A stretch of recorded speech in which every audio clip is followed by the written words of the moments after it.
Jungle safari. In India jungle safari के हैं शौकीन, तो इन राज्यों के फेमस नेशनल पार्क की करें सैर और जानें उनके निर्माण की अनसुनी और दिलचस्प कहानियां। जंगल में बाघ या तेंदुए को देखने का रोमांच बेमिसाल है। इन बड़ी बिल्लियों के अलावा भारतीय जंगल कई अन्य जानवरों का घर है। देखने वालों को भारतीय जंगलों में पाए जाने वाले पक्षियों की विविधता से भी खुशी होगी। राजसी मोर से लेकर रंग बिरंगे किंगफिशर तक, खूबसूरत हॉर्नबिल से लेकर दुर्लभ गिद्ध तक, भारतीय जंगल पक्षी देखने वालों के लिए स्वर्ग हैं। भारत के अनेकों अभयारण्य ऐसे हैं जो किसी राजा महाराजा के शिकारगाह हुआ करते थे और जिन्हें बाद में संरक्षण प्रदान करके प्रोजेक्ट टाइगर में शामिल किया गया। भारत में टाइगर रिजर्व की स्थापना प्रोजेक्ट टाइगर के तहत हुई। इस परियोजना का मुख्य उद्देश्य बाघों के संरक्षण को बढ़ावा देना था। इसमें टाइगर रिजर्व क्षेत्रों की स्थापना की गई जहां बाघों को सुरक्षा दी जा सके। 1973 में तत्कालीन प्रधानमंत्री इंदिरा गांधी के कार्यकाल में इस योजना की शुरुआत हुई और पहले चरण में gym Corbett National park Uttarakhand को शुरू किया गया, जो एशिया का पहला राष्ट्रीय उद्यान था।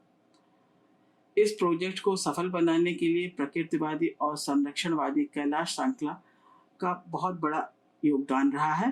प्रोजेक्ट टाइगर ने देश में कई बाघ अभयारण्य की स्थापना की है, जिनमें से कुछ हैं Manas, Bandipur, Palamu, Kanha, Jim Corbett National Park, Ranthambore National Park, Similipal, Melghat और सुंदरवन। वर्ष 1924 तक भारत में 55 संरक्षित ऐसे क्षेत्र हैं जो बाघ अभयारण्य यानी टाइगर रिजर्व के रूप में जाने जाते हैं और इनका प्रशासन भारत सरकार के राष्ट्रीय बाघ संरक्षण प्राधिकरण द्वारा किया जाता है।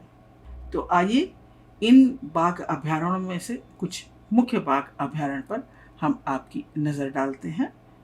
भारत का पहला tiger reserve Corbett tiger reserve Uttarakhand, जिसे जिम कॉर्बेट नेशनल पार्क के नाम से भी जाना जाता है, इसकी स्थापना 1973 में हुई थी।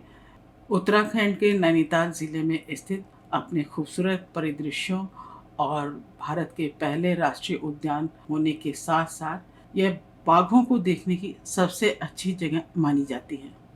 इसके बाद आता है मेलघाट बाघ अभयारण्य, जो भारत के महाराष्ट्र राज्य के अमरावती जिले में स्थित है। 1973 में प्रोजेक्ट टाइगर के अंतर्गत घोषित पहले 9 बाघ अभयारण्य संरक्षित जो क्षेत्र थे उनमें से ये एक था, लेकिन 1985 में इसे औपचारिक रूप से एक बाघ अभयारण्य घोषित किया गया। ताप्ती नदी अभयारण्य के उत्तर में बहती है और सतपुड़ा पर्वतमाला की गाविलगढ़ श्रृंखला के साथ अभयारण्य की सीमा लगती है।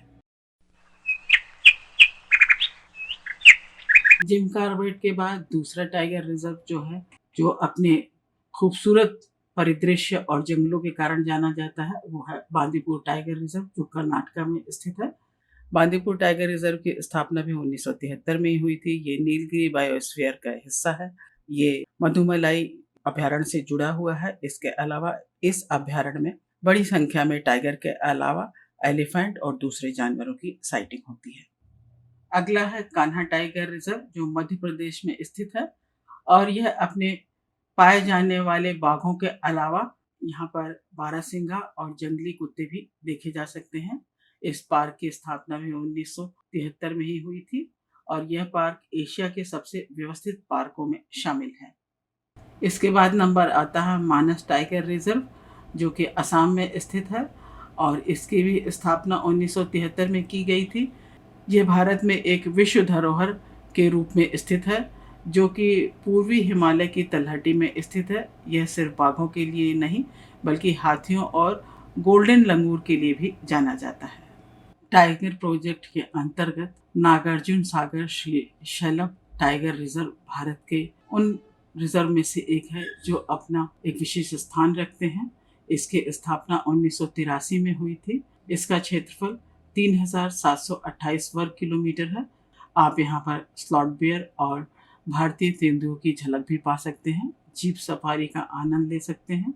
ये थे भारत में प्रोजेक्ट टाइगर के तहत शुरू किए गए कुछ टाइगर रिजर्व और 1923 तक बाघों की जो गणना की गई उसमें 3,682 बाघ भारत के जंगलों में पाए गए, जो दुनिया की जंगली बाघ आबादी का लगभग 75% है।